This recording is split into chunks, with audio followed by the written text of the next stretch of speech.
Bekas pemain pertahanan kebangsaan, Razman Roslan percaya Selangor memiliki momentum apabila bertemu Johor Darul Tazim JDT. Keyakinan pasukan yang diberi jolokan The Red Giants itu timbul kerana prestasi baik pasukan itu dalam liga.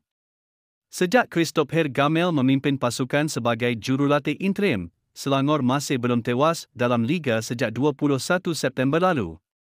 The Red Giants turut merekodkan 6 kemenangan daripada 7 aksi terakhir mereka. Ini termasuk kemenangan selesa 3-0 ke atas Melaka FC baru-baru ini. Saya rasa Selangor berada di momentum motivasi yang sangat baik. Mereka daripada kedudukan bawah sudah mengatasi segala masalah. Penyerang mereka juga berada di dalam keadaan yang positif dengan jaringan-jaringan yang terhasil. Dan, kedatangan Mamadou Diarra di bahagian pertahanan sedikit sebanyak memperkuatkan pertahanan, katanya semasa menjadi panel ke-11 utama. Selangor berharap dapat menjadikan aksi ini medan menebus kekecewaan di tangan JDT. Ini kerana mereka tewas kepada lawan sama dalam aksi liga pada Ogos lalu. Aksi sama turut menyaksikan The Red Giants terlepas peluang meraih gelaran juara Piala Sumbangsih. Hal menarik dalam pertembungan ini, ternyata aksi Johor Darul Tazim JDT dan Selangor berlangsung 2 kali dalam tempoh 24 jam tidak lama lagi. Saingan Liga Super minggu ke-14 menyaksikan pertemuan antara Selangor vs JDT akan mencuri perhatian penyokong bola sepak tempatan yang dijangka bakal menarik puluhan ribu penonton.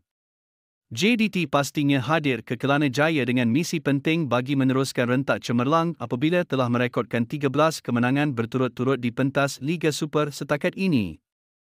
Sementara, tentangan sengit sudah tentunya akan diberikan oleh Selangor yang ketika ini turut berada dalam momentum terbaik selepas mengharungi 7 perlawanan tanpa kekalahan. Jangkaan peminat boleh dikatakan cukup tinggi bagi aksi yang akan dilangsungkan di Stadium MBPJ pada Ahad ini tatkala kedua-dua pasukan sedang bersaing di kelompok atasan liga. Walau bagaimanapun, ramai tidak sedar Selangor dan JDT bakal bertemu sekali lagi keesokan harinya dalam saingan Liga A1 Semi-Pro melibatkan pasukan feeder masing-masing. Jadual Liga A1 Semi-Pro menyaksikan aksi antara Selangor 2 vs JDT 2 akan diadakan di Stadium MP Sepang pada Isnin, 5 Januari jam 4.45 petang, kurang 24 jam selepas pertemuan di Liga Super.